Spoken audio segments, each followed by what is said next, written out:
You ask Tiger to solve. This deals with linear equations with one unknown. The final result is x equals -7/4. Let's solve it step by step.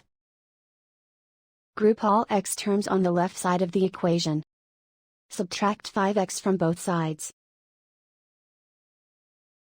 Simplify the arithmetic. Group like terms.